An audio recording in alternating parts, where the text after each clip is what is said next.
Oke, selamat malam, Shalom, Bapak Ibu dan Saudara sekalian. Selamat bergabung kembali di webinar Halo Konselor. Pada sore hari ini, pada malam hari ini, puji Tuhan, kami diizinkan Tuhan untuk mengadakan webinar yang kelima dari layanan Halo Konselor kami sejak bulan Juni. Jadi untuk Bapak Ibu Saudara sekalian yang mungkin belum pernah mendengar tentang Halo Konselor atau bergabung dalam webinar kami, sedikit informasi yang bisa saya berikan. Halo Konselor adalah layanan konseling yang berada di bawah Departemen Konseling Saat, dilayani oleh para alumni. Secara khusus memang ini diawali sejak di masa pandemi untuk bisa melayani banyak orang-orang yang membutuhkan layanan konseling. Jadi kalau memang Bapak Ibu Saudara merasa membutuhkan atau mengenal orang-orang lain yang mungkin dirasa membutuhkan layanan konseling, silakan jangan ragu bisa menghubungi nomor kontak kami yang tertera di flyer yang nanti akan ditayangkan di akhir dari webinar sore hari ini. Bapak Ibu Saudara sekalian juga dapat bergabung di sosial media kami. Halo Konselor bisa bergabung di Facebook ataupun Instagram. Dari sana nanti Bapak Ibu bisa mendapatkan informasi-informasi seputar kesehatan mental berkaitan dengan spiritualitas kita. Semoga apa yang ditayangkan, semoga apa yang di-share, konten-konten itu juga bisa menolong, memberkati Bapak Ibu saudara-saudara sekalian. Selain itu, di minggu pertama setiap bulan, kami juga mengadakan IG Live, ya, di Instagram Live, biasanya hari Jumat, tapi khusus di bulan November nanti, jadi minggu depan, jangan lupa bisa dicatat di agendanya, hari Kamis yang akan datang, jam 7 sampai jam 8, IG Live akan berbincang-bincang seputar self-talk. Nah, apakah ini? Silakan Bapak Ibu Saudara juga mencatat dan bergabung dengan kami hari Kamis tanggal 5 November jam 19 sampai jam 20. Narasumber kami kali ini adalah Ibu Stella Kurniawan. Silakan catat dan bergabung, kami tunggu Bapak Ibu sekalian. Untuk webinar malam hari ini kita akan berbincang seputar kecemasan. Ya, seperti bisa dilihat kita mengambil tema mengatasi kemelut cemas dan dampak yang meluas dengan narasumber Ibu Eni Dewi. Ibu Eni Dewi MPH ini alumni dari program konseling di Saat dan juga tinggalnya di Surabaya, melayani konseling di beberapa tempat, dan yang akan mendampingi sebagai moderator adalah Ibu Yosefin atau Ibu Yosi, tinggal di Malang, juga alumni dari program konseling di STT Saat. Jadi kita akan sama-sama berbicara tentang kecemasan. Semoga apa yang nanti disampaikan bisa menjadi informasi tambahan, penguatan tambahan, jawaban-jawaban bagi pertanyaan Bapak Ibu sekalian. Mari sebelum kita mulai webinar ini, kita bersama-sama bersatu di dalam doa. Mari kita berdoa. Allah Bapa Surgawi, kami bersyukur di dalam kasih karunia Tuhan, kami tetap Tuhan pelihara dan kami tetap bisa menjadi seperti ini, apa adanya kami saat ini. Kami bersyukur Tuhan, mungkin ada di antara kami yang saat ini mungkin tidak dalam keadaan yang baik dan sehat, tapi kami percaya sesungguhnya Tuhan pun tetap menopang kami. Salah satu bentuk topangan kami adalah kami yakini juga dengan adanya kesempatan untuk kami bisa bersama-sama menghadiri dan belajar bersama melalui webinar pada malam hari ini. Kami bersyukur untuk kesempatan ini dan kami mau berdoa menyerahkan Ibu Eni sebagai narasumber dan Ibu Yosi yang akan mendampingi sebagai moderator. Pakailah kedua hamba-Mu ini Tuhan, untuk segala sesuatu yang sudah dipersiapkan, materi yang akan dibagikan, interaksi yang ada, sekaligus juga nanti untuk interaksi dengan peserta melalui tanya jawab. Mohon Tuhan yang memberkati kedua hamba-Mu ini, Tuhan yang memakai, supaya apa yang bersama-sama kami akan pelajari malam hari ini boleh memberkati kami, juga boleh memberkati orang-orang di sekitar kami, orang-orang yang kami layani. Mohon Tuhan yang memberkati waktu ini, Tuhan yang menolong di dalam setiap jaringan internet yang dipakai baik oleh pembicara maupun seluruh peserta webinar, supaya semuanya bisa berjalan dengan lancar. Dan sekali lagi melalui apa yang kami lakukan, nama Tuhan yang kami tinggikan. Terima kasih Bapa, kami serahkan waktu ini ke dalam tangan-Mu. Di dalam nama Tuhan kami, Yesus Kristus, kami berdoa. Amin. Oke, selamat mengikuti webinar. Waktu saya serahkan kepada Ibu Yosi. Terima kasih banyak Ibu Esther. Selamat malam Bapak Ibu dan saudara-saudara sekalian. Sebelum memulai, saya akan memperkenalkan narasumber kita pada malam hari ini, yaitu Ibu Eni Dewi. Selamat malam Bu Eni. Selamat malam Bu Yosi. Ya, Bu Eni melayani sebagai dosen tamu di STT Saat dan LK3. Beliau juga melayani di Halo Konselor Saat, juga di Perkumpulan Keluarga Karis. Nanti saya akan juga di backup oleh rekan saya Ibu Nancy apabila ada kendala di jaringan internet. Beberapa hal yang perlu saya umumkan agar webinar ini berjalan dengan baik. Pertama, dimohon agar peserta tidak menyalakan video atau layarnya untuk menghemat kuota peserta lainnya. Yang kedua, Bapak Ibu dapat mengajukan pertanyaan melalui chat secara private ke Q&A. Jadi di kolom chat Bapak Ibu nanti bisa mencari nama Q&A dan bisa menulis pertanyaannya. Nah, yang terakhir nanti di akhir acara akan ada polling. Kami harapkan Bapak Ibu berkenan mengisinya dan memberi masukan kepada kami tentang acara kami malam hari ini. Baik, untuk selanjutnya saya langsung serahkan kepada Ibu Eni Dewi. Kita berikan aplaus melalui reaction ya. Silakan Ibu. Selamat malam Bapak Ibu Saudara sekalian. Sebelum saya memulai, saya akan memutarkan satu video. Minta Linda untuk memutarkannya. Terima kasih.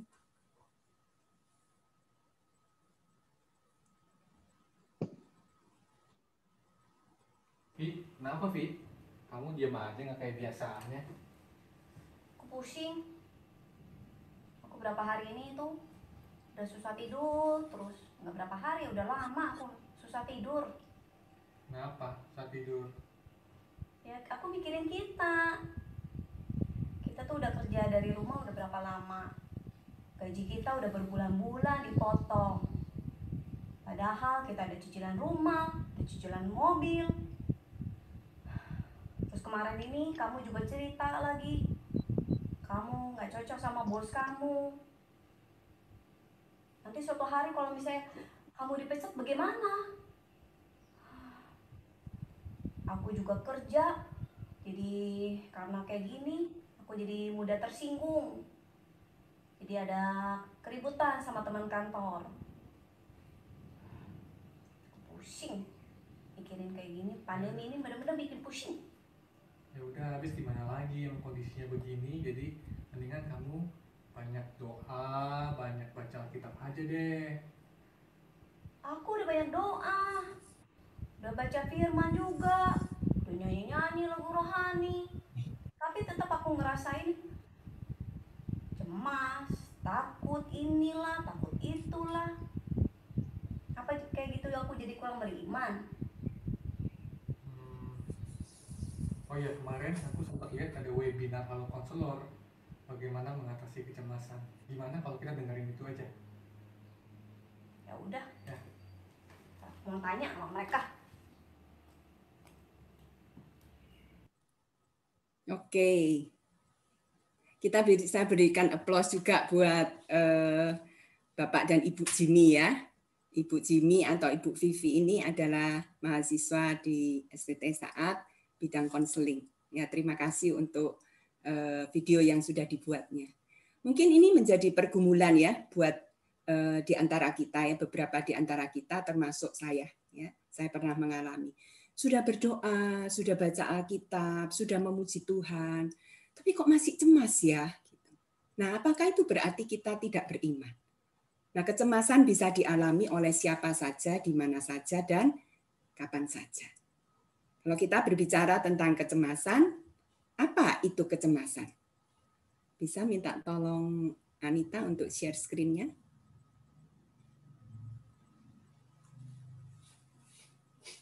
Apa itu kecemasan? Kecemasan adalah perasaan khawatir, perasaan gugup atau tidak nyaman tentang sesuatu yang mempunyai objek yang tidak jelas. Jadi tidak ada objek yang jelas atau kadang-kadang malah irasional ya. Misalnya istri menunggu suami yang belum pulang, lalu dia menjadi cemas.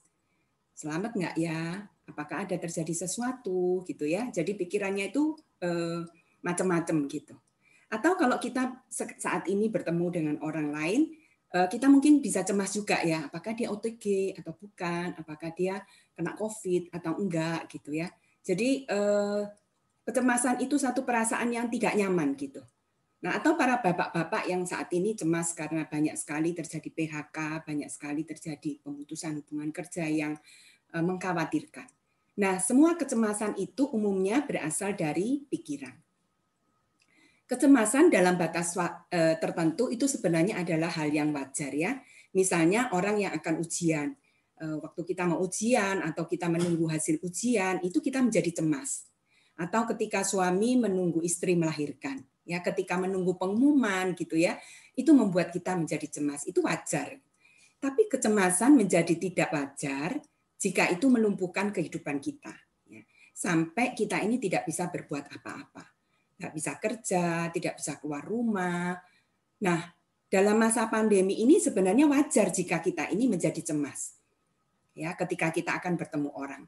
Tapi menjadi tidak wajar ketika sampai sama sekali kita ini tidak mau keluar rumah ya, saking cemasnya.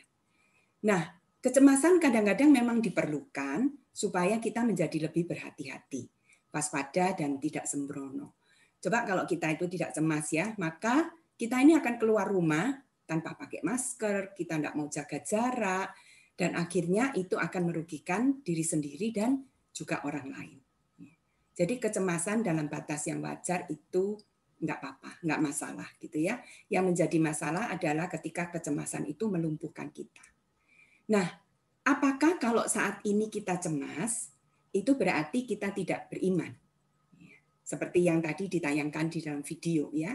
Seorang ibu yang cemas gitu ya, katanya penghasilannya sudah berkurang ya, harus di rumah terus gitu. Lalu suaminya menyarankannya coba baca Alkitab, coba berdoa gitu ya. Nah, seringkali memang ada orang-orang yang menghakimi ya orang lain yang cemas itu sebagai orang yang tidak beriman. Ya. Apakah benar sih bahwa kalau kita cemas itu kita tidak beriman? Nah, ada orang yang memang pada dasarnya itu cuek ya. Jadi ketika terjadi sesuatu yang mencemaskan, dia bisa tenang-tenang aja, nggak bingung gitu ya, nggak cemas sama sekali. Tetapi sebaliknya ada orang-orang yang mempunyai bawaan cemas, ya. Bawaannya itu mudah cemas, atau karena didikan ya, karena didikan pola asuh orang tua yang pencemas membuat dia menjadi gampang cemas juga, atau karena satu trauma, ya, satu trauma tertentu membuat dia menjadi orang yang mudah cemas. Nah, saya pikir beriman dan percaya kepada Tuhan itu adalah satu proses, ya, suatu perjalanan bersama Tuhan. Kita manusia ini punya perasaan, ya, kita punya perasaan positif seperti senang, bahagia, puas, ya. Tapi kita juga bisa mengalami perasaan yang negatif. Misalnya kita cemas, kita takut, kita sedih, kita marah, kita iri hati. Nah, tetapi melalui semua perasaan ini, baik yang positif maupun negatif, kita ini bertumbuh. Ya. Kita bertumbuh makin mengenal Tuhan, makin percaya Tuhan, makin dekat dengan Tuhan. Jadi, apakah kalau kita cemas berarti kita tidak beriman? Belum tentu. Ya. Belum tentu juga. Nah, di dalam Alkitab ada contoh ya, Yusuf dan Maria. Mereka adalah orang-orang yang beriman. Mereka percaya kepada Tuhan. Mereka dipilih oleh Tuhan.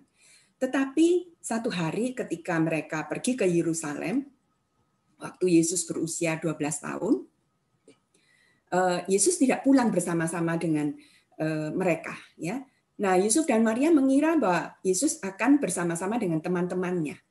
Tetapi ketika mereka cari Yesus nggak ada, mereka menjadi cemas. Nah, ini hal yang wajar gitu ya. Lalu Paulus juga cemas ketika dia berbicara dengan jemaat di Korintus ya. Dia cemas dengan keadaan jemaat di Korintus. Jadi kecemasan itu adalah hal yang wajar dan orang yang cemas bukan berarti dia tidak beriman kepada Tuhan.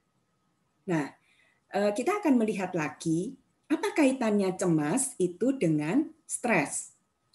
Apakah ada kaitan antara stres dengan kecemasan?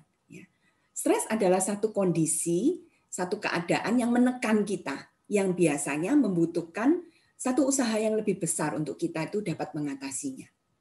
Kalau misalnya masalah itu yang kita hadapi itu dapat kita atasi, itu tidak menjadi stres, ya. Keadaan itu tidak menjadi stres. Tapi kalau masalah yang dihadapi itu sangat berat dan kita membutuhkan usaha yang lebih besar untuk mengatasinya, maka masalah atau situasi itu bisa menjadi stres. Misalnya kalau ada istri yang mendampingi suami yang sedang sakit, ya. Kalau vonisnya jelas, itu mungkin memberikan satu rasa tenang. Tapi kalau nggak jelas penyakitnya, itu membawa kepada kecemasan juga. Jadi satu kondisi yang menekan kita. Nah, ada berbagai reaksi atau respons ketika seseorang itu mengalami stres, yaitu misalnya dia bisa cemas, dia marah, dia depresi, atau dia diam, ya, nggak berbuat apa-apa. Jadi kecemasan itu sebenarnya adalah salah satu respons kita terhadap stres. Nah, kita akan melihat apa saja situasi yang menekan dan menyebabkan stres yang akhirnya juga membuat kita menjadi cemas. Saya membaca satu buku yang berjudul Well Stressed yang ditulis oleh Sonia Lupien. Dia memberikan satu definisi. Apa itu stres? Dia menyingkat menjadi NUTS, ya. Ada 4 huruf NUTS, ya. Yang pertama adalah novelty atau situasi yang baru. Misalnya pada masa pandemi ini, ya, situasi yang baru ini bisa membuat kita menjadi stres, ya. Masa pandemi ini kita harus di rumah. Sebelumnya kita nggak pernah ini mengalami yang seperti ini, ya, keadaan yang seperti ini. Tapi sekarang kita harus di rumah, nggak boleh ketemu orang, nggak boleh jabat tangan, bahkan kita harus beribadah dari rumah, gitu ya. Nah, ini situasi yang baru yang membuat di awal-awal itu bisa membuat seseorang itu menjadi tertekan, ya. Bagi anak-anak, ya, kalau misalnya kita punya anak, kalau dulu mungkin offline, ya, jadi kita mengantar anak-anak ke sekolah. Nah, bisa jadi anak-anak yang baru pertama kali sekolah mengalami stres karena ini situasi yang baru, ya, yang membutuhkan satu adaptasi buat dia. Nah, sekolah online ini juga hal yang baru bagi anak-anak, ya, dan hal yang baru juga bagi orang tua karena harus mendampingi di rumah, dan ini bisa menjadi stres. Bapak Ibu, tanggal 13 Agustus 2016 yang lalu, saat itu saya mau membeli tiket, ya, untuk ke Saat, ya, ke Malang. Saya mau kuliah, ya. Itu tahun kedua saya. Lalu saya membeli tiket. Nah, pada waktu membeli tiket, lalu saya menunggu suami saya pulang, menunggu suami saya menjemput, ya, dia mengambil mobil mau menjemput saya. Tiba-tiba saya pingsan, ya, terasa gelap. Lalu saya pingsan di pelataran parkir stasiun kereta api Surabaya Gubeng. Nah, setelah ke dokter, ternyata saya diberitahu bahwa saya kena serangan jantung. Nah, itu pertama kalinya saya pingsan. Sebelumnya saya tidak pernah pingsan. Dan itu pertama kalinya saya dikatakan saya kena serangan jantung. Dan peristiwa itu membuat saya mengalami kecemasan yang sangat parah. Ya, sangat parah karena sampai beberapa tahun saya harus melewatinya. Dan masih bergumul dengan kecemasan. Puji Tuhan, Tuhan menolong saya, ya. Nanti saya akan berbagi tentang bagaimana saya bisa lepas dari kecemasan itu. Yang kedua adalah unpredictability, ya. Sesuatu yang tidak terduga. Sesuatu yang tidak diharapkan. Bapak Ibu, hidup ini penuh dengan kejutan, bukan? Hal-hal yang tidak terduga dan tidak diharapkan sering sekali terjadi dalam hidup ini, ya. Kadang-kadang itu hal yang baik, ya. Misalnya suami istri yang menunggu, punya anak bertahun-tahun, tiba-tiba dokter mengatakan, wah, istri Anda hamil. Oh, itu sesuatu yang tidak terduga tapi yang menyenangkan kita. Tapi siapa yang menduga, ya? Siapa yang bisa menduga? Kita semua mungkin tidak menduga bahwa tahun 2020 ini menjadi tahun yang membuat kita ini ada di rumah semua. Ini satu hal yang tidak bisa diprediksi, tidak bisa dibayangkan sebelumnya, ya. Nah, hal-hal yang tidak terduga itu membuat kita menjadi cemas karena kita tidak tahu apa yang akan terjadi. Saat ini kita juga tidak tahu kapan ini akan berakhir. Nah, ketika menghadapi sesuatu yang tidak dapat diprediksi, kita menjadi cemas. Hal yang ketiga adalah threat to your ego, ya. Sesuatu yang mengancam ego kita, ya. Sesuatu yang mengancam martabat, ya, diri kita. Nah, setelah saya dinyatakan kena serangan jantung, saya hanya memberitahu keluarga inti saya. Suami saya yang mendampingi saya, lalu anak saya. Nah, ada 2 orang teman dekat di gereja yang saya kasih tahu, dan teman-teman di saat. Saya sebenarnya orang yang cukup terbuka, ya. Saya suka bercerita. Tapi entah kenapa, waktu saya mengalami serangan jantung itu saya nggak kepingin orang lain tahu. Saya nggak mau orang lain tahu bahwa saya kena serangan jantung. Bahkan sampai mama dan kakak dan adik saya itu saya nggak beritahunya. Lalu saya merenungkan, teman saya berkata, kenapa gitu ya? Nah, waktu saya merenungkannya, ternyata saya punya perasaan malu. Aneh ya. Teman saya mengatakan, orang sakit jantung, kena serangan jantung itu sekarang sudah biasa gitu ya. Tapi entah kenapa saya itu merasa malu sekali. Ya. Itu yang saya rasakan. Nah, waktu saya merefleksi diri, saya malu nanti dianggap orang yang tidak beriman. Ya. Saya malu sekali nanti dianggap sebagai orang yang kurang bersungguh-sungguh di dalam Tuhan. Saya malu nanti orang lain itu akan menganggap saya orang yang lemah. Nah, menceritakan itu membuat saya merasa ego saya ini terancam. Dan saya cemas ketika orang lain itu tahu apa yang saya alami. Contoh yang lain misalnya ya, orang bisa menjadi stres atau sangat cemas ketika harus tampil dan berbicara di depan umum karena cemas dengan penilaian orang lain ya. Nanti kalau saya ngomong, kalau saya salah gimana? Nanti kalau orang lain mendengarkan saya, lalu saya dinilai tidak mampu gimana? Kalau saya tidak bagus, kalau saya tidak baik, kalau nanti orang menghina saya, kalau orang tidak menghargai saya. Jadi itu pikiran-pikiran itu yang membuat kita akhirnya merasa bahwa itu nanti akan mengancam ego kita, membuat kita menjadi cemas. Ya. Situasi yang mengancam ego dan martabat kita dapat membuat kita menjadi cemas. Lalu yang keempat adalah sense of low control, ya, perasaan tidak berdaya.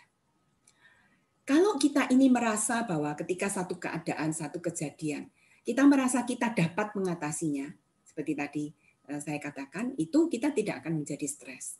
Tapi kalau keadaan itu membuat kita merasa saya tidak berdaya, saya tidak tahu apa yang harus dilakukan, maka itu bisa menjadi stres. Ya. Kalau saya mengalami kesulitan keuangan, saya masih bisa kerja. Ya. Saya masih bisa berjualan, bisa melakukan sesuatu untuk menghasilkan uang.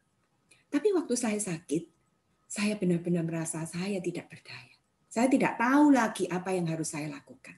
Memang betul ada obat, ya. Tapi sepertinya saya tidak punya kendali atas jantung saya atau atas organ-organ tubuh yang lain. Dan itu sangat membuat stres. Sense of low control atau perasaan tidak berdaya juga bisa dialami misalnya seorang anak yang mempunyai orang tua yang sangat otoriter. Ya, ada yang mengatakan, saya itu sampai sesak nafas, tidak bisa bernafas. Karena apa? Karena orang tua saya itu sangat otoriter. Semua itu mau diatur. Semua itu mau dikendalikan oleh orang tua saya. Atau istri yang mengalami kekerasan fisik dan emosi dari suaminya. Juga merasa tidak berdaya. Ya. Situasi yang baru, situasi yang tidak terduga, yang mengancam ego kita, dan situasi yang tidak dapat kita kendalikan, itu membuat kita stres. Dan kita bisa mengalami kecemasan.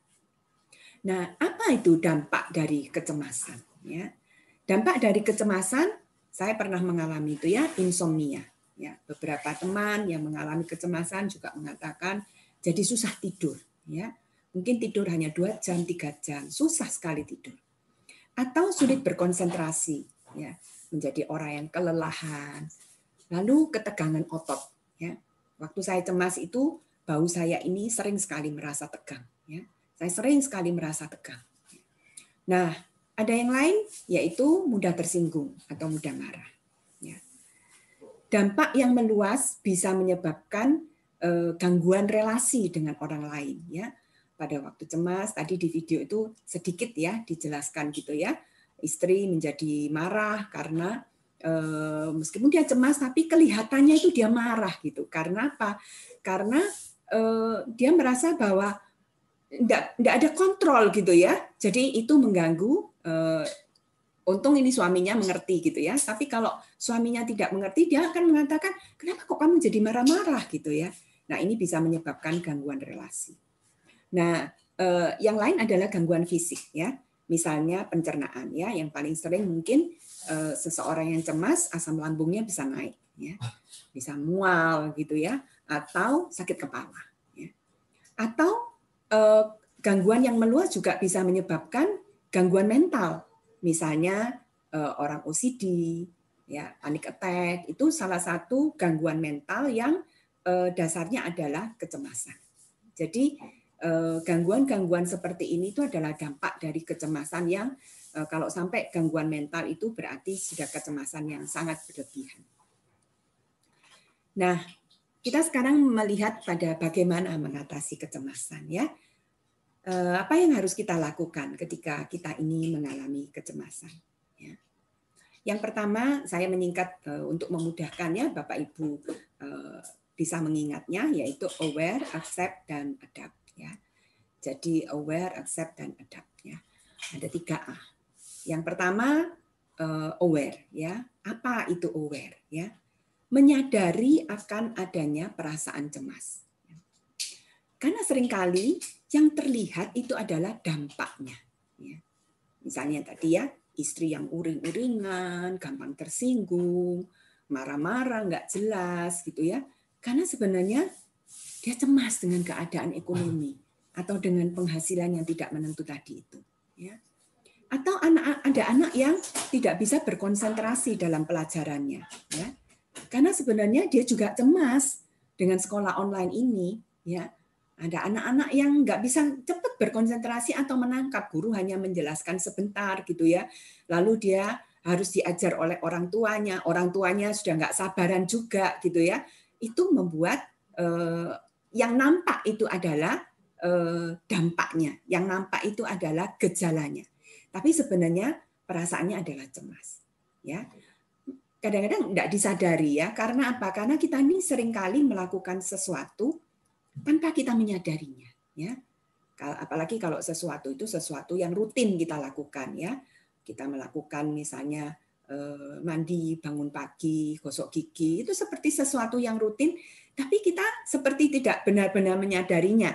Kadang-kadang mungkin kita bisa pernah berpikir gini, tadi sudah sikat gigi atau belum ya, gitu ya. Jadi kayak sesuatu otomatis terjadi. Nah, kita kadang-kadang melakukannya dengan satu kesadaran. Ya. Nah, kita perlu membangun kesadaran ini ya, kesadaran dan menyadari apa yang sedang terjadi dalam diri saya. Ya. Apa yang terjadi dengan lingkungan saya? Apa yang terjadi dengan rumah saya, dengan sekitar saya? Ya. Saya suka jalan pagi ya. Nah, kadang-kadang kalau jalan pagi itu gitu ya, kita juga nggak sadar gitu ya, sehingga ada yang lewat atau ada hal apa ya, kita tidak menyadarinya. Saya belajar untuk membangun kesadaran diri itu dengan memperhatikan apa yang terjadi di sekitar saya. Nah, ketika kita membangun kesadaran diri, ini akan membuat kita itu cepat menyadari jika ada perubahan di dalam diri kita. Ya. Saya mengalaminya, ya. Jadi saya dengan membangun kesadaran diri itu, saya cepat menyadari ketika saya menjadi cemas atau saya punya isu misalnya iri hati, ya. Saya langsung memikirkan gini, oh ini saya sedang iri, oh ini saya sedang cemas, oh ini saya sedang mengalami kesedihan.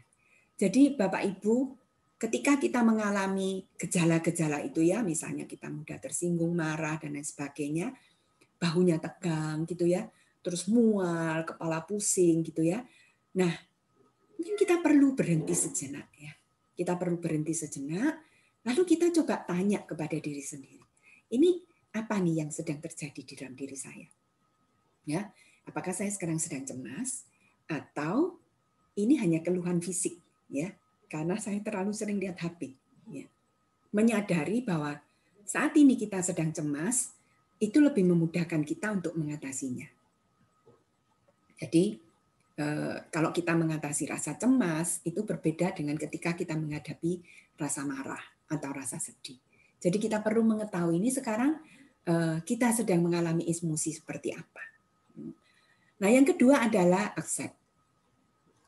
Bapak Ibu mengakui dan menerima keadaan atau situasi tersebut itu sesuatu yang tidak mudah. Ya. Jadi menerima sesuatu yang tidak dapat saya kontrol. Menerima situasi yang tidak saya harapkan. Tapi saya sudah jalani. Nah, menerima keadaan itu menurut saya sangat sulit. Ya. Kenapa? Karena itu berarti kita mengizinkan, kita menerima kalau orang lain itu menganggap kita nggak mampu. Kita menerima kalau misalnya orang lain itu menilai kita buruk. Ya. Nah, itu yang sulit, ya, sulit untuk menerimanya. Ya. Kenapa? Kadang-kadang menerima berarti kita harus melepaskan apa yang selama ini kita pegang atau kita anggap benar. Nah, waktu saya kena serangan jantung itu dan akhirnya saya dipasang ring, saya sulit sekali menerimanya. Ya. Sulit sekali bagi saya untuk menerima karena saya tidak mau jadi lemah. Ya. Saya tidak mau kelihatan lemah, tidak kuat, saya tidak suka gitu ya. Saya tidak suka. Saya tidak suka dengan diri saya yang seperti itu. Nah, sakit itu berarti tidak sempurna. Ya. Nah, tetapi semakin lama saya tidak mau menerima itu dan berusaha untuk mempertahankan, saya menjadi semakin cemas. Ya.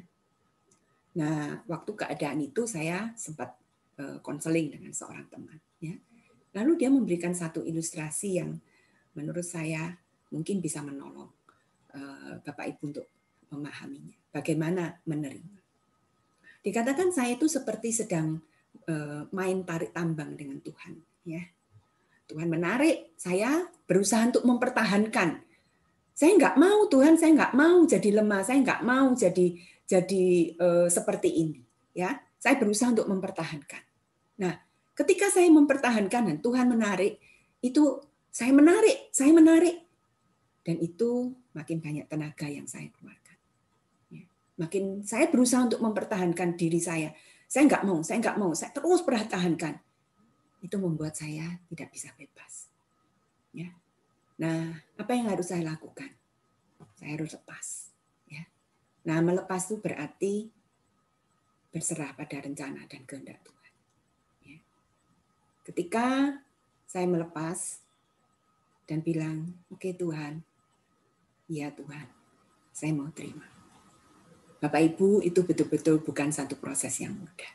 Jadi kalau saat ini Bapak Ibu mengalaminya dan berusaha terus menggenggam gitu ya, pendapat, anggapan dan apa yang nggak terima gitu ya dengan keadaan ini. Kenapa kok saya harus seperti ini? Kenapa kok saya harus mengalami ini? Bapak Ibu, menerima itu berarti kita percaya. Kita percaya bahwa Tuhan itu tahu yang terbaik buat hidup saya. Ya. Percaya bahwa Tuhan itu tidak sedang merencanakan yang buruk. Meskipun apa yang saya alami itu buruk, tapi saya percaya kepada Tuhan. Ya, awal-awal itu ketika saya belum menerima, saya merasa Tuhan itu jahat sama saya. Tuhan itu tidak mengasihi saya. Tapi ketika saya menerima, saya belajar untuk melihat ya, bahwa iya, saya mengalami kasih Tuhan. Saya mengingat kembali kasih Tuhan di dalam hidup saya. Dan itu menolong saya untuk kembali percaya bahwa iya Tuhan, kalau saya mengalami ini semua, itu semua adalah untuk kebaikan saya. Menerima berarti juga percaya bahwa Tuhanlah yang pegang kendali atas hidup saya. Tuhan itu bisa meluputkan kita dari situasi yang membuat kita stres. Tuhan itu bisa membuat saya itu tidak kena serangan jantung. Bisa. Tuhan sangat mungkin, sangat bisa. Tapi kalau Tuhan itu mengizinkan kita mengalaminya, itu berarti ada rencana Tuhan yang harus kita jalan. Betapa Tuhan itu mengasihi saya dan mau memproses saya untuk menjadi seorang yang lebih baik lagi. Allah turut bekerja dalam segala sesuatu untuk mendatangkan kebaikan bagi kita yang mengasihinya. Itu ayat yang sangat menguatkan saya dan menolong saya untuk bisa menerima apapun keadaan saya. Yang ketiga adalah adab. Nah, beradaptasi dengan keadaan. Ya. Beradaptasi bukan berarti kita hanya bertahan dengan keadaan itu. Ya. Tetapi kita juga mencari cara untuk bagaimana kita mengatasi kemelut kecemasan itu. Ya. Dengan cara apa? Bapak Ibu, saya menyingkatnya menjadi rest. Ya. Karena di dalam kecemasan kita itu perlu rest. Ya. Kita perlu istirahat. Rest ini adalah satu singkatan ya. Yang pertama adalah relaksasi. Ya. Relaksasi. Apa? Kita bisa relaksasi dalam banyak hal ya. Misalnya kita bisa berolahraga, ya. Kita bisa menarik nafas, ya, menarik nafas panjang. Ini yang paling sering saya lakukan ya ketika saya mengalami kecemasan. Saya sering menarik nafas, menahan, lalu saya melepaskannya pelan-pelan, ya. Sambil saya mengatakan, Tuhan, tolonglah saya. Tuhan, sertailah saya. Tuhan, saya percaya kepadamu. Itu terus saya lakukan. Tuhan, tolonglah saya. Jadi, di dalam kita menarik nafas, kita bisa berseru kepada Tuhan. Kita bisa berharap kepada Tuhan. Ya. Cara yang lain misalnya dengan menuliskan jurnal. Ini juga saya sering lakukan ya. Waktu saya menuliskan jurnal, ya sambil menangis gitu ya, menceritakan apa perasaan saya, menceritakan apa pergumulan saya. Nah, menulis itu membuat saya menjadi lega. Ya. Jadi ini salah satu relaksasi. Atau saya membaca buku-buku yang memberikan kekuatan kepada saya. Dan melalui buku-buku itu saya merefleksikan bagaimana hidup saya. Ya. Membaca buku-buku yang menguatkan, salah satu yang memberikan kekuatan di dalam diri saya adalah buku The Me I Want to Be. Gitu ya. Nah, Bapak Ibu boleh juga mencari bahan-bahan buku-buku bacaan yang memberikan kekuatan. Atau humor ya, kita perlu tertawa ya, kita perlu melepaskan supaya kita menjadi lebih rileks. Itu dengan apa? Mungkin dengan melihat YouTube yang lucu-lucu gitu ya, tapi juga yang membangun ya, humor, menertawakan diri kita sendiri mungkin ya, atau ada orang-orang yang kita tahu bisa mudah untuk bergurau, kita bisa berteman dengan mereka. Atau mendengarkan musik, ya, tidur, ya, itu juga membuat kita rileks. Atau kita bisa bersyukur, ya. Di salah satu konten Halo Konselor, IG Halo Konselor ada itu ya, bersyukur ya, merasa cukup, ya, merasa cukup itu membuat kita itu bersyukur ya. Ibu Aileen pernah cerita bahwa dia menuliskan 3 rasa syukur setiap harinya, dan itu saya tiru, ya, saya tiru. Karena saya menganggap itu satu hal yang baik sekali. Dengan kita bersyukur, kita merasa, oh ya Tuhan, ada sesuatu yang perlu saya syukuri. Setiap hari pasti ada sesuatu yang bisa kita syukuri. Ya. Lalu mengobrol dengan teman. Ya. Bapak Ibu, ada orang yang mengatakan, saya ini bisa lega kalau saya itu cerita dengan teman. Ya. Beberapa konseli yang datang, konseling gitu ya, setelah menceritakan, dia mengatakan, iya Bu, saya sekarang menjadi lega. Ya, jadi Bapak Ibu, saudara sekalian yang saat ini mungkin mengalami kecemasan, jangan ragu-ragu untuk menelpon Halo Konselor ya, karena melalui dengan kita itu menceritakan apa yang menjadi kecemasan kita itu bisa rileks, kita bisa mengatasinya bersama-sama. Nah, yang kedua adalah ya, empati pada diri sendiri. Nah, kadang itu kita ini jadi terlalu keras ya, tidak bisa berempati pada diri sendiri. Kita menuntut diri kita sehingga kita menjadi gampang cemas. Nah, kita harus belajar untuk apa? Untuk menerima diri yang utuh ya. Diri kita ini utuh, ada sisi positif, ada sisi negatif. Kita ini ada lebih, ada kurang. Kita ini bisa sukses, kita bisa berhasil, tapi kita juga bisa gagal. Nah, menerima diri yang utuh itu berarti menerima seluruh keberadaan kita. Ya, kalau kita ini lemah, oh ya enggak apa-apa. Memang aku bukan manusia yang sempurna. Saya bukan manusia sempurna. Kalau saya gagal, ya itu wajar. Saya bukan manusia yang super ya. Jadi menerima diri yang utuh itu bukan berarti kita tidak boleh menjadi diri yang lebih baik, bukan. Tapi menerima diri yang utuh berarti It's okay gitu ya. Tidak ada manusia yang sempurna. Kita ini tidak harus bisa semua, tidak harus kuat terus, ya, tidak harus berhasil terus. Ya. Kalau satu saat kita gagal dan salah, kita harus terima. Kita menerima itu jadi bagian kita, dan nggak apa-apa. Tuhan itu bisa bekerja juga di dalam kelemahan dan kegagalan kita. Ya. Petrus pernah gagal. Ya. Petrus pernah gagal dan menyangkal Yesus. Daud berzina. Musa marah. Ya. Elia putus asa. Tapi orang-orang yang seperti ini itu adalah orang-orang yang dipakai oleh Tuhan dengan luar biasa. Jadi, it's okay that you are not okay. Nggak apa-apa kok kalau kita ini nggak okay. Ya. Nah, itu kita berarti menerima.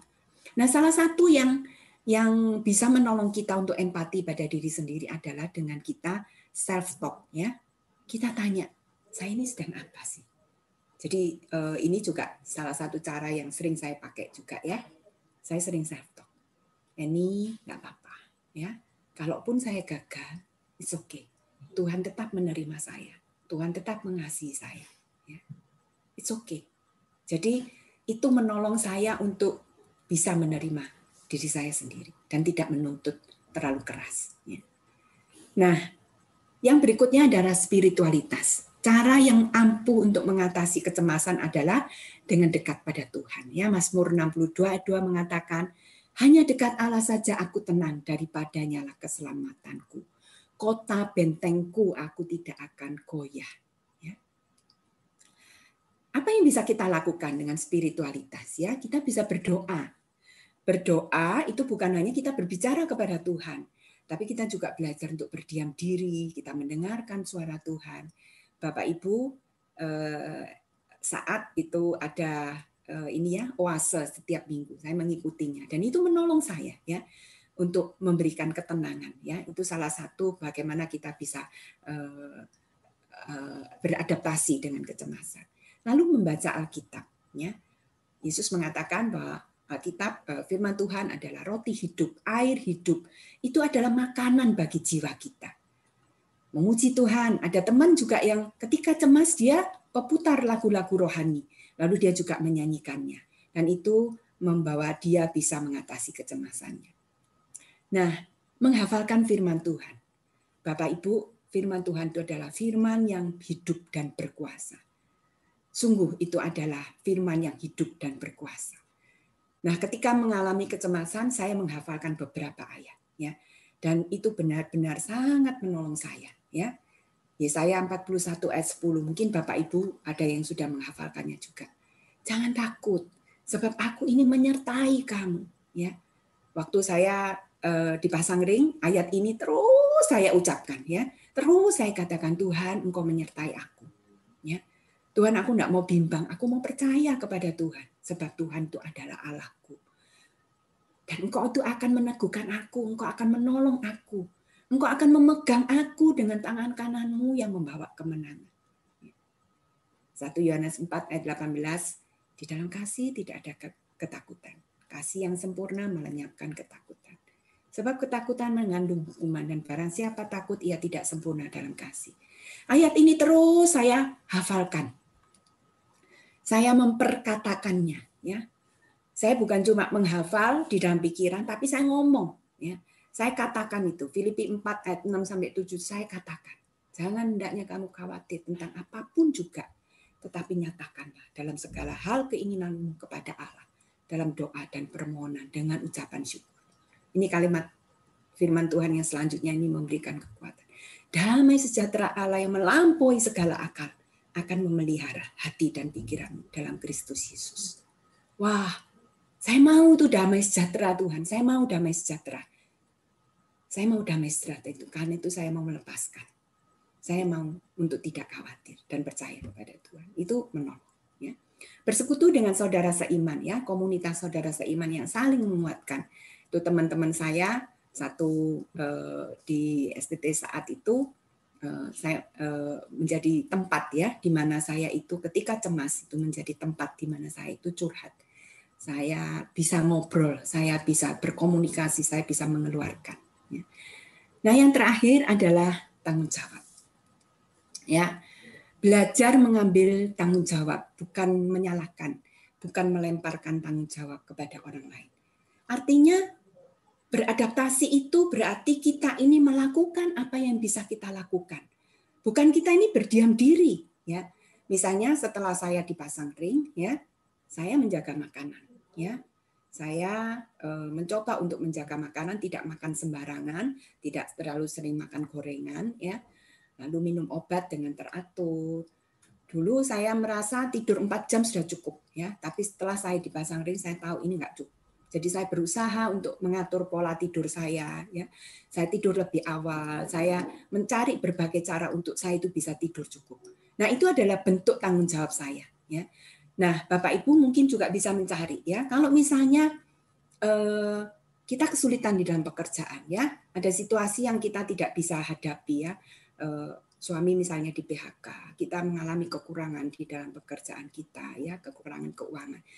Nah, kita bisa membantu, ya, kita mesti kreatif untuk mencari cara gimana mencari usaha sampingan, gimana kita bisa berusaha sambil tentu saja kita berharap kepada Tuhan, kita percaya kepada Tuhan, kita tetap berdoa kepada Tuhan, memohon hikmat dari Tuhan.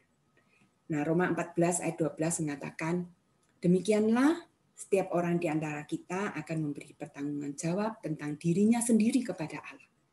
Jadi apa yang terjadi di dalam hidup kita ini, kita harus pertanggungjawabkan kepada Tuhan. Ya. Jadi ini yang bisa saya bagikan. Saya berharap dengan apa yang saya sampaikan ini dapat menolong Bapak, Ibu, dan saudara-saudara sekalian untuk kita bisa mengatasi kecemasan. Terima kasih. Saya kembalikan kepada Ibu Yosi. Wow, luar biasa. Terima kasih banyak Bu Eni untuk penjelasannya yang sangat baik, sangat memberkati ya, juga sharingnya. Tapi ini tetap ada beberapa pertanyaan Bu, meskipun Bu Eni sudah sangat jelas ini. Saya akan tanyakan beberapa Q&A ya Bu. Yang pertama, ketika cemas pikiran, perasaan dan tingkah laku kita kan menjadi sensitif. Nah, di dalam situasi seperti ini, lebih baik kita itu menyendiri supaya tidak melukai orang yang kita sayangi, atau justru datang ke support system. Sebab kan tadi Ibu juga menyatakan kalau penting orang lain. Nah, itu gimana, Bu? Ya, jadi ya, terima kasih Yosi. Memang betul ya, jadi kita ini yang paling tahu keadaan kita, ya. Kalau misalnya waktu itu kita di dalam emosi yang sangat tinggi dan kita membutuhkan waktu untuk menyendiri, itu baik juga, ya. Sambil kita bisa tenang, kita memikirkan baik-baik, itu baik. Tapi mendatangi support system seperti ke Halo Konselor itu juga baik. Jadi Bapak Ibu bisa melihat sendiri. Jadi ada beberapa tadi ya yang saya sebutkan ya, bagaimana beradaptasi ya, bisa cari orang, bisa kita menyendiri, kita bisa menarik nafas untuk mengembalikan emosi perilaku kita. Jadi banyak macam cara itu kita coba gitu ya. Nah, saya juga mencoba beberapa hal gitu ya. Lalu ketika ini ada satu hal yang pas gitu, oh ya ini, kalau saya mengalami ini, saya akan seperti ini. Begitu, Bu Yosi. Oke, karena kita yang paling mengenal diri kita ya, Bu. Betul. Ya, kalau misalnya kita kurang tahu ya apa yang harus kita lakukan, nggak apa-apa, kita bisa tanya ke support system, lalu kita bisa tanya mungkin orang-orang yang dekat dengan kita, yang tahu kondisi kita, nah kita bisa juga berkonsultasi gitu. Baik Bu Eni, terima kasih. Pertanyaan berikutnya, bagaimana kalau kecemasan akan sesuatu yang belum terjadi atau bahkan belum tentu? Ini sepertinya kekhawatiran ya Bu ya, karena yang bertanya ini berkata dia cemas karena ada diagnosis dokter yang cukup mengejutkan bagi peserta, namun betul atau tidaknya itu masih harus nunggu beberapa bulan lagi. Nah, bagaimana saya harus menghadapi hari-hari saya dengan kecemasan yang belum menentu? Ya, memang kecemasan itu seperti tadi saya katakan adalah sesuatu yang kadang-kadang irasional gitu ya. Jadi sesuatu yang memang tidak menentu yang terjadi. Nah, menunggu itu memang bukan masa yang mudah ya. Tetapi tetap saja kita bisa melakukan bagian kita. Ya, saya nggak tahu ibu atau bapak yang mengalaminya ya di dalam keadaan seperti ini bisa mengambil waktu untuk apa ya? Ini sesuatu yang memang tidak mudah, tetapi kita bisa berdoa kepada Tuhan. Ya.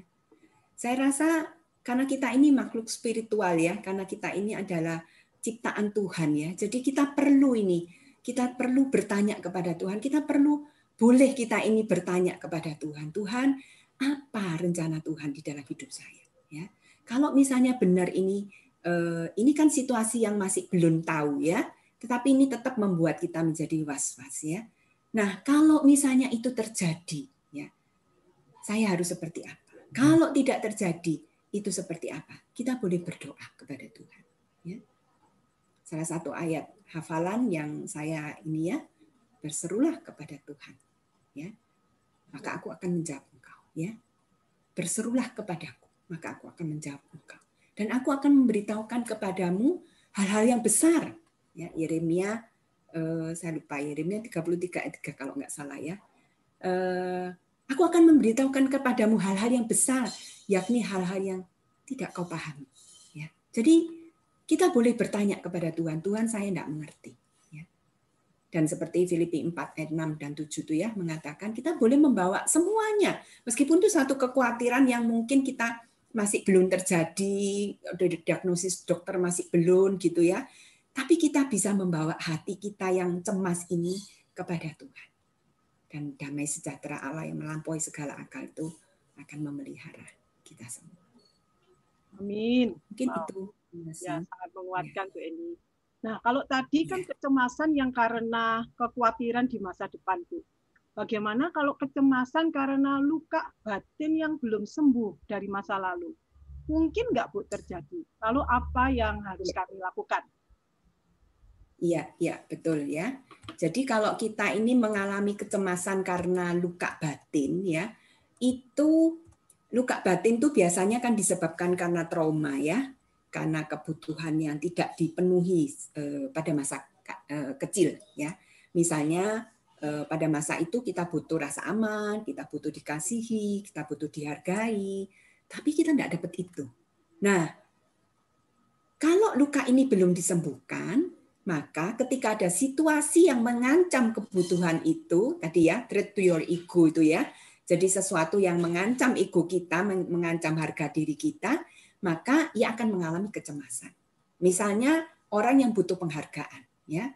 Nah, ketika dia menghadapi sesuatu yang membuat dia, misalnya dia harus tampil di depan umum dan dia ragu-ragu bahwa orang akan menghargai dia, nah ini bisa menimbulkan kecemasan. Nah, umumnya pola terjadi karena luka batin yang belum selesai ini itu tidak berubah, Bu Yosi ya. Jadi misalnya rawan dengan penolakan. Ya. Ada nah, meskipun sensitif ya, Bu? Ya, betul, hal-hal yang sensitif. Nah, itu kalau luka itu sudah disembuhkan pun bukan berarti terus dia akan bebas gitu ya dari isu tentang penolakan, ya. Tapi mungkin dia akan menjadi lebih sadar, ya. Tadi ada kesadaran tuh ya. Jadi saya orang yang mudah cemas, ya. Bukan berarti terus saya sama sekali tidak cemas. Enggak, ya. Karena itu satu pola gitu ya. Nah, tetapi saya lebih menyadarinya. Ya, tadi ada satu orang yang juga bertanya, bagaimana kita tahu bahwa kita ini sudah sembuh dari luka? Ya, di dalam satu buku yang saya baca itu dikatakan bahwa kalau isu itu atau peristiwa, kalau kita mengungkit atau melihat kepada peristiwa itu lagi, itu sudah tidak menyakiti hati kita. Itu berarti kita sudah pulih. Ya.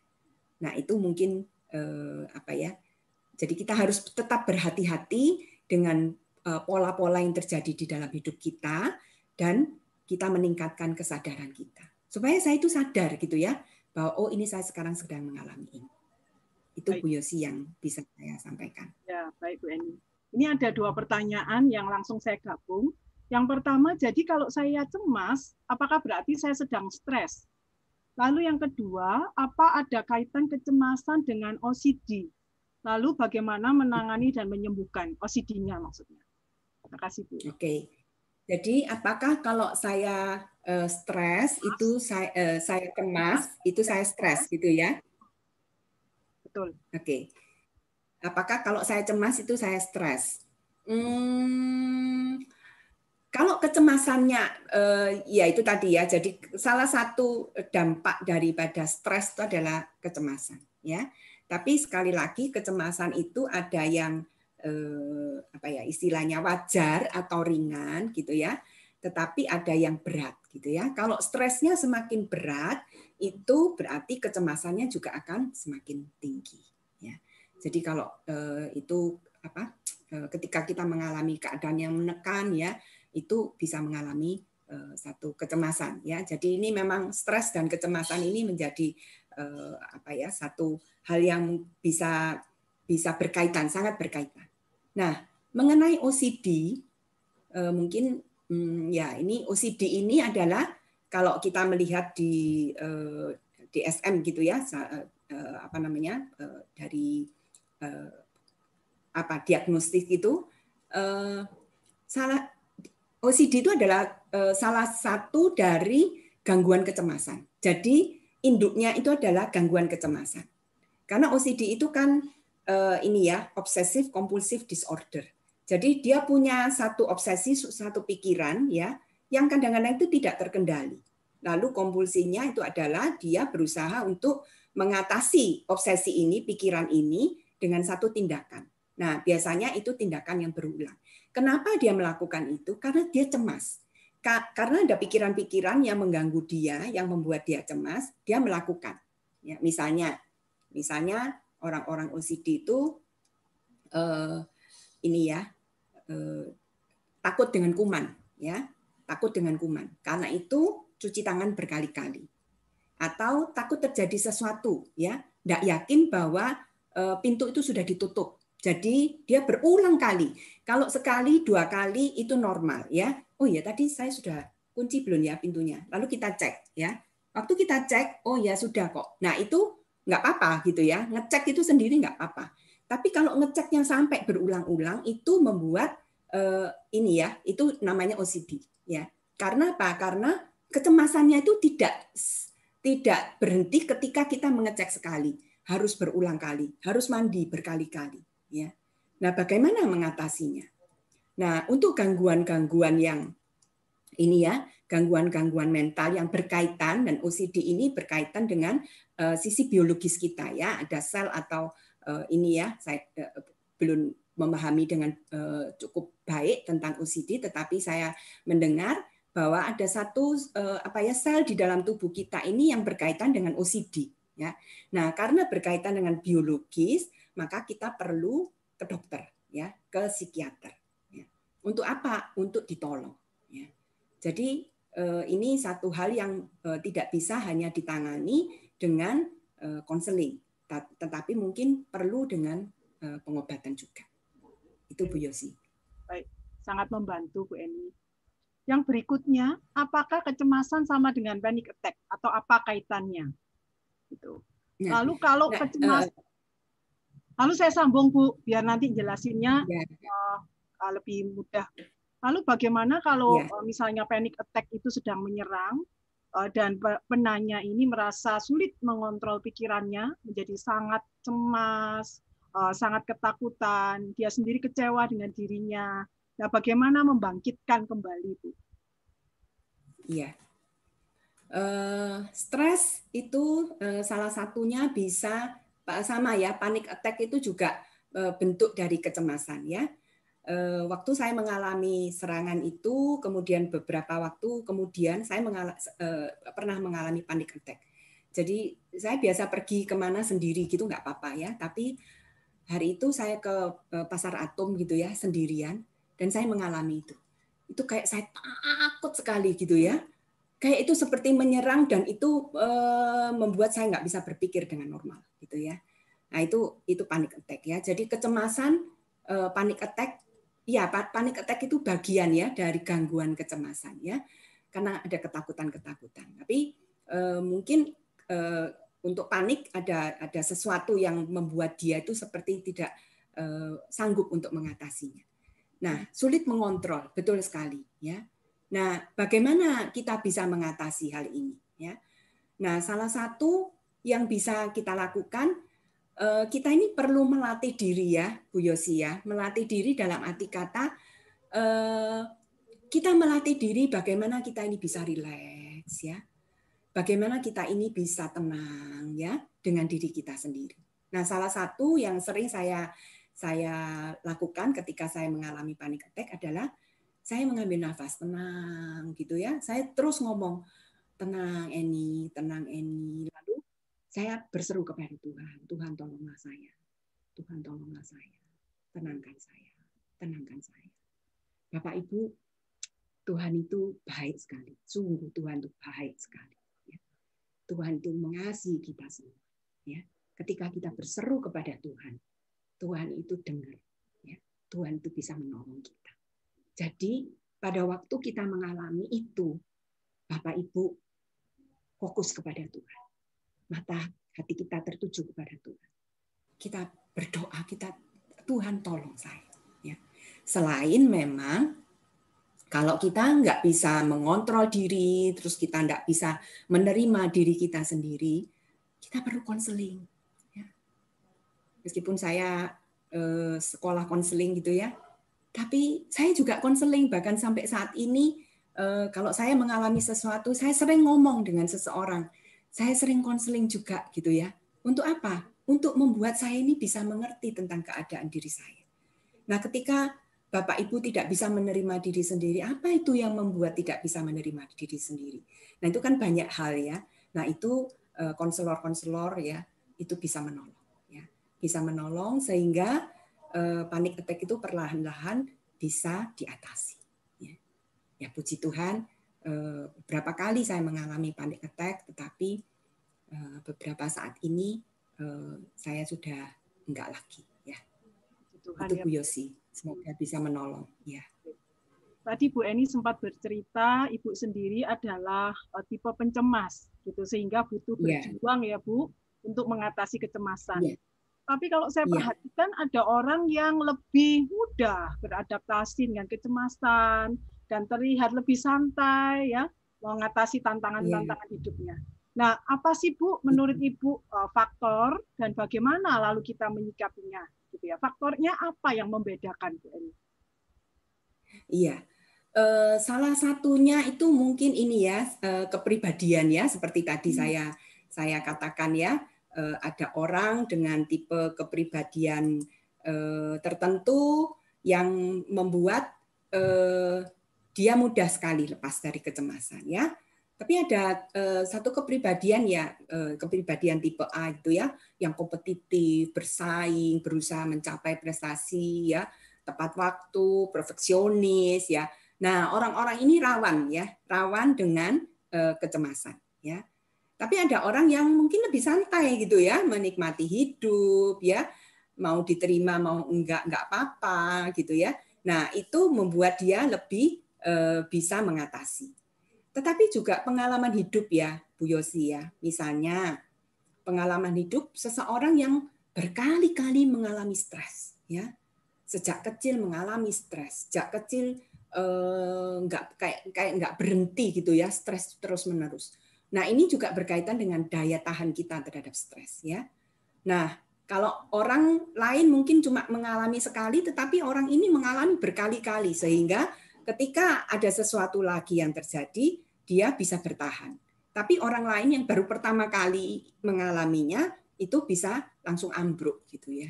Jadi sepertinya susah sekali untuk bisa mengatasinya. Nah, lepas dari kecemasan, saya pikir dukungan sosial ya.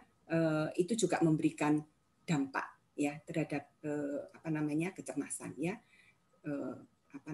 itu membawa kita itu berbicara dengan orang lain. Kita ini maksud sosial ya. Ketika kita berbicara dengan orang lain itu juga membuat kita meningkatkan daya tahan kita terhadap stres. Itu. Terima kasih banyak Bu Eni. Ini masih ada beberapa pertanyaan, masih bersedia menjawab ya Bu Eni? Kalau saya bisa ya, saya akan jawab. Oke. Jangan Ini yang ada- susah-susah ya. Enggak. Ini ada kasus Bu, hamba Tuhan yang melayani lansia usia 79. Nah, bagaimana Bu kalau usia-usia yang memang udah 79 gitu ya dan mengalami kecemasan, sudah berusaha berulang kali lakukan penguatan firman Tuhan, tetapi sepertinya masih nggak terlalu berdampak. Kira-kira saran apa yang bisa Ibu berikan untuk kasus-kasus seperti ini, Bu? Iya, memang seperti yang tadi saya beritahu ya, yang paling sulit itu adalah menerima. Ya, itu bagian yang tersulit tetapi yang penting ya. Jadi ketika seorang yang sudah berusia 79 tahun ya, itu ya tidak mudah memang menghadapi stres ya, menghadapi tekanan yang mungkin cukup berat ya di dalam. Nah, apa yang bisa dilakukan untuk mengatasinya ya selain tetap dengan berdoa dan lain sebagainya, tapi juga mungkin diajarkan bagaimana bisa rileks ya, bagaimana misalnya mengalihkan perhatian kepada hal-hal yang lain ya, mencoba untuk mencari satu kegiatan yang membuat dia tidak selalu fokus kepada pikiran itu. Nah, ya, jadi mungkin misalnya bisa dia sukanya apa? Misalnya dia suka misalnya berkebun ya. Nah, mungkin bisa diajak berkebun ya. Lalu misalnya hal yang lain yang bisa dilakukan membaca kalau dia masih kuat ya matanya membaca atau mendengarkan ya, mendengarkan orang-orang ya. Atau juga hal-hal yang lain ya, mendengarkan musik ya, dengan musik teduh. Nah, ini mungkin bisa menolong ya, semoga bisa menolong orang yang sudah lanjut ini untuk bisa dia mengatasinya ya. Sambil memang mau tidak mau memang menerima ya, seperti tadi saya katakan ya, bahwa merasa dikasihi ya, dia perlu ditolong dengan cara katakan bahwa Tuhan Yesus itu sayang dia, Tuhan Yesus mengasihi dia, dan ini memberitahu dia bahwa dia tidak sendirian gitu. Nah, itu mungkin yang bisa dilakukan untuk orang-orang yang lebih tua. Oke. Bagaimana dengan kasus yang tadi lansia ya Bu? Gimana kasus dengan remaja Bu? Yang cemas karena kurang percaya diri. Apa yang bisa kita bangkitkan kepada anak-anak remaja yang cemas karena kurang percaya diri, yang memang latar belakang pola asuh ya, terlalu keras, terlalu menuntut seperti itu. Iya. Jadi untuk anak-anak remaja ya yang cemas, tidak percaya diri gitu ya, mungkin perlu membaca satu buku ya. Ini buku yang disarankan oleh Ibu Ati kepada saya ya, Telling Yourself the Truth gitu ya. Nah, itu satu buku yang menyatakan tentang kadang-kadang itu banyak kebohongan-kebohongan gitu ya yang terjadi di dalam pikiran kita ya. Misalnya kamu nggak bisa, kamu nggak akan bisa ya. Orang tuh nggak akan menghargai kamu, orang nggak akan suka sama kamu. Nah, itu pikiran-pikiran yang sebenarnya kan tidak benar. Tetapi bagi anak-anak remaja itu kuat sekali ya. Karena apa? Karena dia itu ini ya, anak-anak remaja kan peer group itu penting gitu ya. Peer group itu kan membuat dia merasa bahwa bisa diterima oleh kelompoknya, bisa diakui di dalam kelompoknya, itu menjadi bagian yang penting. Nah, bagaimana kita bisa menolong adalah dengan cara kita cari ini ya, yang tadi itu ya, kita menerima diri yang utuh. Ada lebih, ada kurang. Kita coba lihat, oke, kelebihan kamu apa, kekurangan kamu apa, hal yang positif dari kamu apa, hal yang negatif dari kamu apa, ya. Jadi membangkitkan rasa percaya diri mereka bukan hanya melihat sisi positifnya, tetapi juga kalaupun kamu ada sisi negatifnya, it's okay gitu ya, nggak apa-apa. Nah, itu dengan pelan-pelan ya membuat dia melihat bahwa iya, saya diri yang utuh itu, saya bisa salah, saya bisa gagal, tapi saya juga bisa berhasil, saya juga pernah benar. Itu Bu Yosi. Baik. Wah, terima kasih banyak Bu Eni. Ada 1-2 lagi pertanyaan ya, terakhir Bu. Gimana kalau kita sadari tadi seperti yang sempat saya singgung, kecemasan kita, kemarahan kita itu karena kita belum mengampuni seseorang yang menyakiti kita, gitu ya. Nah, gimana sudah berusaha misalnya self-talk, memasukkan firman Tuhan, tetapi sadar masih sulit mengampuni. Iya, ini bagian yang sangat sulit ya. Ini mengampuni itu bukan hal yang mudah. Kenapa? Karena mengampuni itu kadang-kadang kita merasa bahwa kita ini kalah gitu ya. Kok saya harus mengampuni gitu ya. Nah, satu buku yang bagus tuh ya, Forgiving Our Parents, Forgiving Ourselves itu ya, itu satu buku yang sangat bagus ya. Nah, itu menolong kita untuk mengerti bahwa pengampunan itu sebenarnya bukan tentang orang lain ya. Bukan apakah orang lain itu sudah sudah baik atau belum, sudah berubah atau belum ya.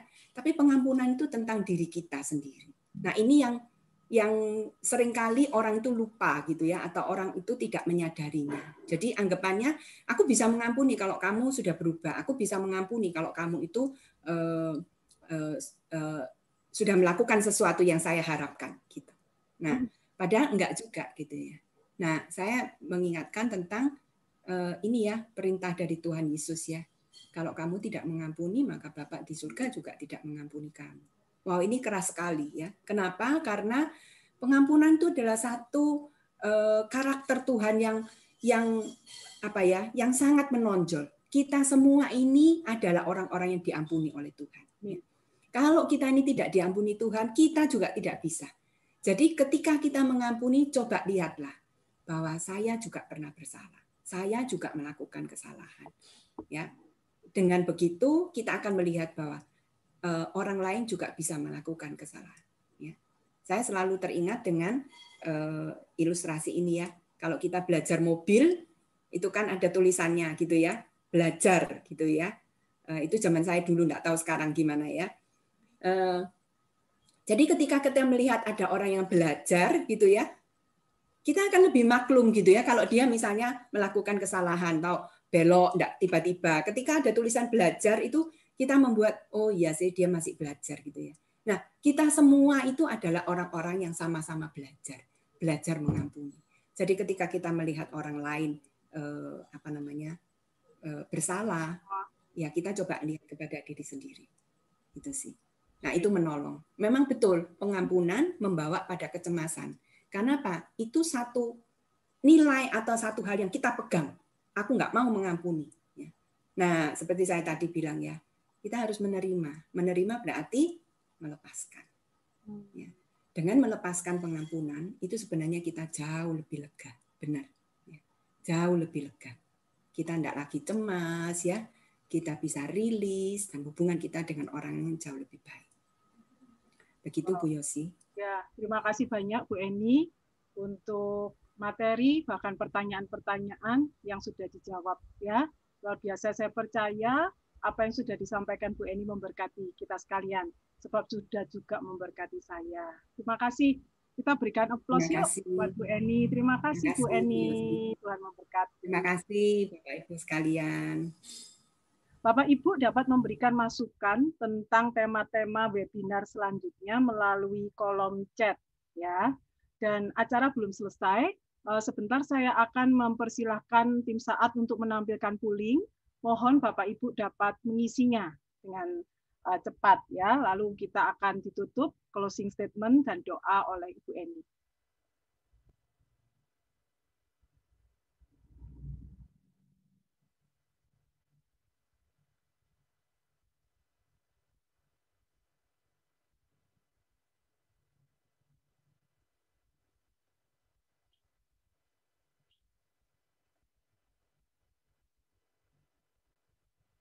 Sorry tadi. Oke, udah ya.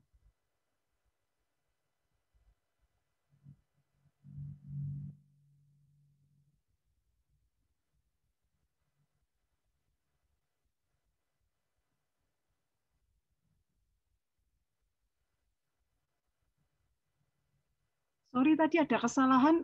Saya kepencet end pooling, apakah mempengaruhi?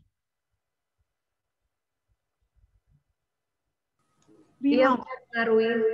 Apa diulangi lagi? Oke. Sorry, saya kayaknya tadi salah mencet. Maaf ya.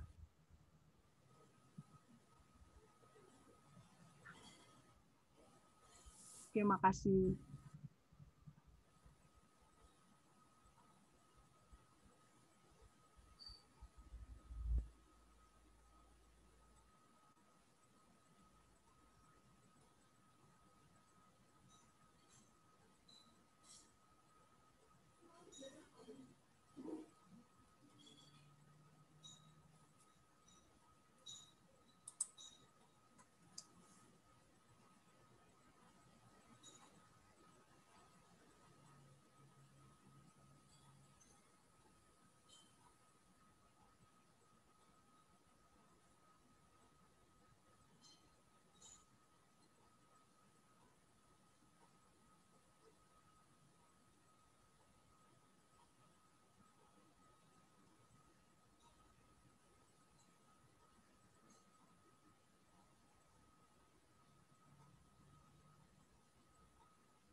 Terima kasih banyak untuk Bapak Ibu Saudara yang sudah mengikuti webinar ini, baik melalui Zoom ataupun melalui YouTube.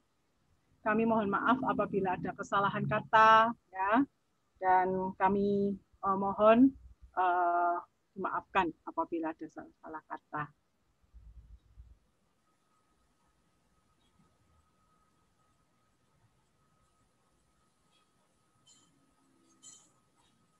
Artinya sudah poolingnya.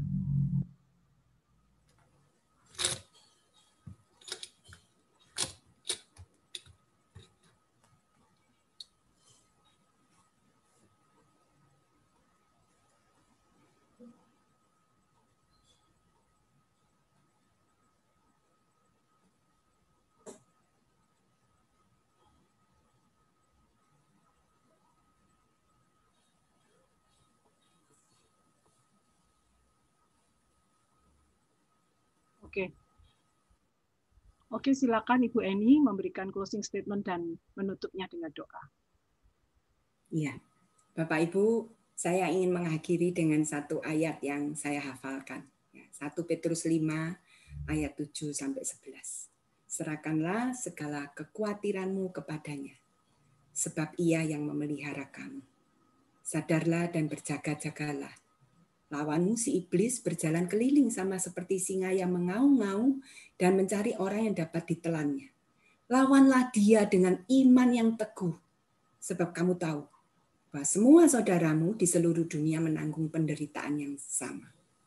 Dan Allah, ini ayat yang sangat menguatkan saya ya. Dan Allah sumber segala kasih karunia yang telah memanggil saya dalam Kristus kepada kemuliaannya yang kekal, akan melengkapi, meneguhkan, menguatkan, dan mengokohkan saya sesudah saya menderita seketika lamanya. Nah, ini ayat yang membuat saya tahu bahwa penderitaan di dunia ini hanya sementara. Bapak, Ibu, saudara sekalian, ini akan berlalu.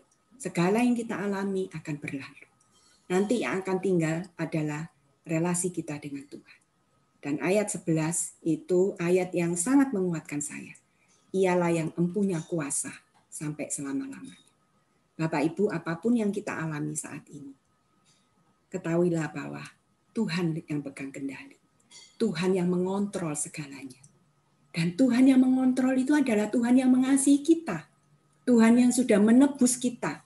Tuhan yang memberikan putranya ya, Yesus Kristus untuk kita. Allah yang sudah memberikan putranya Yesus Kristus untuk kita. Dan itu berarti apapun yang terjadi dalam hidup kita, Dia tahu. Dan Dia lakukan itu semua untuk kebaikan kita. Mari kita berdoa. Allah Bapa kami yang bertata dalam kerajaan surga, kami sungguh mengucap syukur atas kasih setiamu yang tidak berkesudahan. Terima kasih untuk firman-Mu yang sangat menguatkan. Terima kasih untuk kehadiran Roh Kudus yang terus memberikan peneguhan buat kami. Di saat-saat kami mengalami kecemasan, di saat-saat kami mengalami keadaan yang tidak menentu, yang membuat kami seperti kehabisan nafas, yang membuat kami panik, yang membuat kami putus asa, cemas. Bapa, kami percaya bahwa Engkau tahu semuanya. Dan Engkaulah Allah yang pegang kendali. Dan Bapa, biarlah kami boleh menyadari. Kami boleh bukan hanya menyadari, tetapi kami percaya bahwa Engkau adalah Allah yang mengasihi kami. Engkau Allah yang tidak pernah berubah. Kasih-Mu itu tetap untuk kami. Dan Hamba-Mu berdoa ya Bapa pada saat ini. Untuk orang-orang yang Bapak Ibu yang saat ini sedang mengalami kesulitan, mengalami kecemasan, mengalami keadaan yang sulit. Hamba-Mu berdoa, Tuhan kuatkan, Tuhan teguhkan, dan Tuhan tolong. Terima kasih Bapa, terima kasih untuk apa yang sudah Tuhan kerjakan di dalam hidup kami, yang semuanya untuk menjadikan kami pribadi-pribadi yang lebih baik. Sungguh kami bersyukur kepada Tuhan. Di dalam nama Tuhan Yesus yang mengasihi kami berdoa, kami mengucap syukur. Amin. Terima kasih Bu Eni. Dengan demikian, Terima seluruh kasih. rangkaian acara webinar Halo Konselor kelima sudah selesai.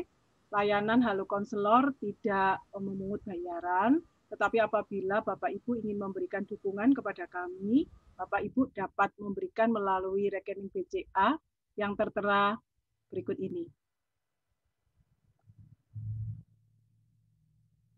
Dengan memberikan angka 1 pada bagian belakang nominal yang akan diberikan. Layanan Halo Konselor dibentuk di bawah Departemen Konseling STT Saat, ya, yang rindu melayani konseling secara online. Kami juga mengundang Bapak Ibu untuk berteman dengan kami di Facebook dengan nama Halo Konselor, kalau di Instagram dengan nama halokonselor.saat. Kami sangat rindu berbagi konten-konten ya yang berkaitan dengan kesehatan jiwa dan tentunya sesuai dengan kebenaran firman Tuhan. Kami mengingatkan IG Live yang akan datang di bulan November adalah hari Kamis tanggal 5 November tahun 2020 jam 7 malam dengan pembicara Ibu Stella Kurniawan dengan tema seputar self-talk. Terima kasih banyak Bapak Ibu sudah bergabung bersama kami.